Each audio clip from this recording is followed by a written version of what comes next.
இது வரைக்கும் DELUXE ரங்கோலி சேனலை சப்ஸ்கிரைப் பண்ணாதவங்க சப்ஸ்கிரைப் பண்ணிக்கோங்க. பக்கத்தில் இருக்க பெல் பட்டனை ப்ரெஸ் பண்ணி ஆல் என்ற ஆப்ஷனை செலக்ட் பண்ணுங்கள். அப்போ தான் நம்ம போடுற வீடியோஸோட நோட்டிஃபிகேஷன் உங்களுக்கு உடனுக்குடன் கிடைக்கும். நம்ம போட்ட ப்ரீவியஸ் வீடியோ டிஸ்கிரிப்ஷன்லேயும் மேலே ஐ பட்டன்லேயும் இருக்கும். அதை பார்க்காதவங்க ப்ரெஸ் பண்ணி பாருங்கள். Hello viewers, welcome to our channel. இன்றைக்கி நம்ம டேஸ்டி அண்ட் ஸ்பைசி மற்றும் வீடே மணக்கும் மீன் குழம்பு எப்படி செய்கிறது தான் பார்க்க போகிறோம். இந்த மீன் குழம்பு டேஸ்ட் வந்து சும்மா சூப்பராக இருந்தது. நான் சொல்கிறதோட நீங்கள் ட்ரை பண்ணி பாருங்கள், அப்போ உங்களுக்கே புரியும். இந்த வீடியோவை ஸ்கிப் பண்ணாமல் கடைசி வரைக்கும் பார்த்து பயனடையுங்கள். ஓகே ஃப்ரெண்ட்ஸ், இப்போ சுவையான மீன் குழம்பு எப்படி செய்கிறதுன்னு பார்க்கலாம். மீன் குழம்பு செய்வதற்கு தேவையான பொருட்கள்: 3 பெரிய சைஸ் வெங்காயம், 2 தக்காளி, 2 பெரிய சைஸ் பூண்டு, தேங்காய் அரை மூடி. இது எல்லாத்தையும் நான் கட் பண்ணி வாஷ் பண்ணி வச்சிட்ருக்கேன். வெங்காயமும் தக்காளியும் நம்ம மிக்சியில் அரைக்க போகிறதுனால பெரிய பெரிய பீஸாக கட் பண்ணி வச்சுருக்கேன். நெக்ஸ்ட்டு நான் 1/2 kg மீன் எடுத்திருக்கேன். மீனில் வந்து நிறைய ரத்தமாக இருக்கும், அதனால் அது ஒரு 2-3 தடவை நல்லா உப்பு போட்டு வாஷ் பண்ணிக்கணும்.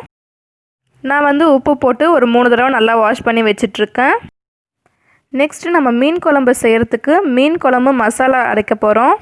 மீன் குழம்பு மசாலா ஆட் பண்ணி செய்யும் போது மீன் குழம்பு வந்து இன்னும் டேஸ்ட்டாகவும் வாசனையாகவும் இருக்கும்.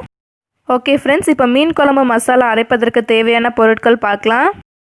2 ஸ்பூன் மிளகு, 2 ஸ்பூன் சீரகம், 2 ஸ்பூன் கடுகு, 2 ஸ்பூன் வெந்தயம், கொஞ்சமாக கருவேப்பிலை. இப்போ இது எல்லாத்தையும் நம்ம வறுத்துட்டு அரைக்க போகிறோம். இது எல்லாத்தையும் நம்ம ட்ரை ரோஸ்ட் தான் பண்ண போகிறோம். கடாயில் வந்து இப்போ நம்ம எடுத்த 2 ஸ்பூன் மிளகு, 2 ஸ்பூன் சீரகம், 2 ஸ்பூன் கடுகு, 2 ஸ்பூன் வெந்தயம், கருவேப்பிலை, இது எல்லாத்தையும் நம்ம வறுத்துக்கலாம். ஸ்டவ்வை மீடியமாக வச்சு ஒரு 2 நிமிஷத்தை நல்லா வறுத்துக்கலாம். இது தீஞ்சிடாமல் பார்த்துக்கோங்க. இப்போ பாருங்கள் ஃப்ரெண்ட்ஸ், கலர் சேஞ்ச் ஆகிடுச்சு. இப்போ ஸ்டவ் ஆஃப் பண்ணிடலாம். இப்போ இதை வந்து நான் பிளேட்க்கு மாற்றிட்டேன். இது ஆறினோடனே நம்ம வந்து அரைக்க போகிறோம். இப்போ இது ஆறிடுச்சு. இப்போ இதை நான் அரைச்சி எடுத்துகிட்டு வந்து காமிக்கிறேன் பாருங்கள். இந்த மாதிரி ஃபைன் பவுடராக அரைச்சிக்கோங்க. இப்போ இந்த மசாலா வந்து நம்ம 1 ஸ்பூன் தான் ஆட் பண்ண போகிறோம். மீதி வந்து ஒரு பாக்ஸில் ஸ்டோர் பண்ணி வச்சுக்கோங்க. எப்போல்லாம் நீங்கள் மீன் குழம்பு செய்கிறீங்களோ அப்போ இந்த பவுடரை ஆட் பண்ணி செய்யுங்க, சூப்பராக இருக்கும். ஓகே ஃப்ரெண்ட்ஸ், நெக்ஸ்ட் நம்ம வெங்காயம், தக்காளி, பூண்டு இது எல்லாத்தையும் கட் பண்ணி வச்சுருந்தோம் இல்லையா, அதெல்லாம் வந்து நான் தனித்தனியாக அரைச்சிருக்கேன். தக்காளி பேஸ்ட், பூண்டு பேஸ்ட், தேங்காய் பேஸ்ட், வெங்காயம் பேஸ்ட், இது எல்லாத்தையும் நீங்கள் ஒன்றா சேர்த்து கூட அரைக்கலாம். ஆனால் இந்த மாதிரி தனித்தனியாக அரைச்சி நம்ம செய்யும் போது டேஸ்ட்டு வந்து டிஃப்ரெண்ட்டாகவும் இருக்கும், டேஸ்ட்டாகவும் இருக்கும். நெக்ஸ்ட்டு 3 ஸ்பூன் மிளகாய்த்தூள், 1/4 ஸ்பூன் மஞ்சள் தூள், கொத்தமல்லி, கருவேப்பிலை, உப்பு. மிளகாய்த்தூள், உப்பு நீங்கள் தேவைக்கேற்ப ஆட் பண்ணிக்கோங்க. நெக்ஸ்ட்டு 2 எலுமிச்சை சைஸ் புளி எடுத்து ஊற வச்சு அதை வடிகட்டி வச்சிட்ருக்கேன். ஓகே ஃப்ரெண்ட்ஸ், இப்போ மீன் குழம்பு செய்யலாம் வாங்க. கடாயில் எண்ணெய் ஊற்றிருக்கேன். எண்ணெய் சூடானதும் நம்ம கடுகு போட்டுடலாம்.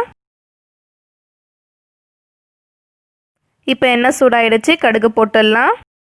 பாருங்கள் ஃப்ரெண்ட்ஸ், இப்போ கடுகு பொரியுது. இப்போ இந்த ஸ்டேஜில் நம்ம அரைச்சி வச்ச பேஸ்ட் எல்லாத்தையும் போட்டுடலாம். வெங்காயம் பேஸ்ட், தக்காளி பேஸ்ட், பூண்டு பேஸ்ட், இது 3த்தையும் போட்டு நல்லா மிக்ஸ் பண்ணி விட்டுடலாம்.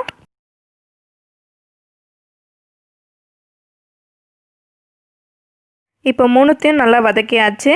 நெக்ஸ்ட்டு நம்ம மிளகாய்த்தூள், மஞ்சள் தூள், உப்பு இது 3த்தையும் ஆட் பண்ணிடலாம். ஆட் பண்ணிவிட்டு இப்போ இதையும் நல்லா மிக்ஸ் பண்ணிடலாம். நெக்ஸ்ட் இதில் நம்ம வடிகட்டி வச்ச புளி தண்ணி ஆட் பண்ணிடலாம்.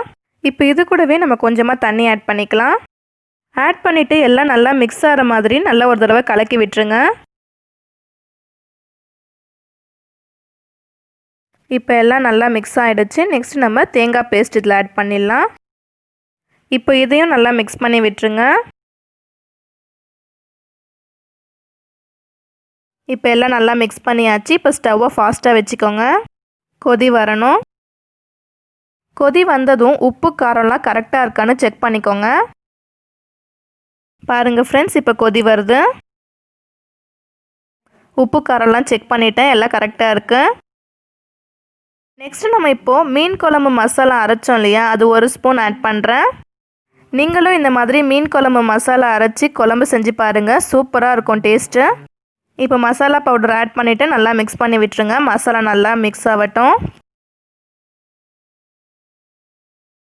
இப்போ வந்து மீன் குழம்புல வந்து எண்ணெய் வந்து மேலே மிதக்கிற அளவுக்கு நம்ம கொதிக்க விட போகிறோம். இப்போ பாருங்கள் ஃப்ரெண்ட்ஸ், குழம்புல வந்து மேலே வந்து எண்ணெய் மிதக்குது. ஜூம் பண்ணி காமிக்கிறேன் பாருங்கள் ஃப்ரெண்ட்ஸ். இப்போ இந்த ஸ்டேஜில் நம்ம வந்து மீன் ஆட் பண்ணிடலாம். இப்போ ஒரு மீன் துண்டை எடுத்து நம்ம போட்டுடலாம். மீன் துண்டு ஆட் பண்ணிவிட்டு நம்ம வந்து சும்மா மீன் குழம்பை வந்து கலக்கக்கூடாது, ஏன்னா வந்து மீன் கரைஞ்சிரும். இப்போ எல்லா மீன் துண்டையும் நம்ம ஆட் பண்ணியாச்சு. ஸ்டவ்வை சிம்மில் வச்சுட்டு ஒரு 10 நிமிஷம் நம்ம அப்படியே விட போகிறோம். கரெக்டாக 10 நிமிஷத்தில் வந்து மீன் நல்லா வெந்துடும். இப்போ 10 நிமிஷம் ஆயிடுச்சு. மீன் வந்து நல்லா வெந்துட்டுருக்கு. மீன் குழம்புல இந்த மாதிரி மேலே எண்ணெய் மிதங்குச்சுன்னா மீன் வந்து வெந்துருச்சுன்னு அர்த்தம். அவ்வளோதான் ஃப்ரெண்ட்ஸ், இப்போ மீன் குழம்பு வந்து ரெடி ஆகிடுச்சு. இப்போ நம்ம வாஷ் பண்ணி வச்ச கொத்தமல்லி ஆட் பண்ணிடலாம். கொத்தமல்லி வந்து எப்போவுமே நம்ம இறக்கும் போது தான் போடணும், அப்போ தான் வந்து நல்லா வாசனையாக இருக்கும். ஃபஸ்ட்டே போட்டுட்டோன்னா அந்த வாசனை வந்து அடங்கிரும். ஓகே ஃப்ரெண்ட்ஸ், இப்போ ஸ்டவ் ஆஃப் பண்ணிடலாம். அவ்வளோதான் ஃப்ரெண்ட்ஸ், டேஸ்டி மற்றும் ஸ்பைசியான வீடே மணக்கும் மீன் குழம்பு ரெடி ஆகிடுச்சு.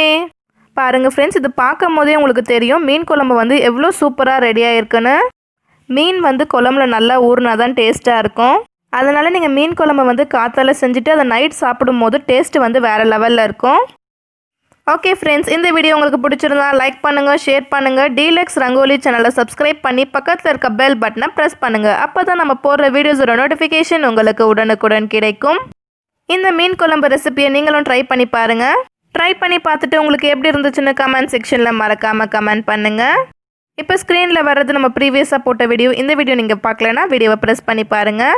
இந்த வீடியோவை கடைசி வரைக்கும் பார்த்த அனைவருக்கும் நன்றி.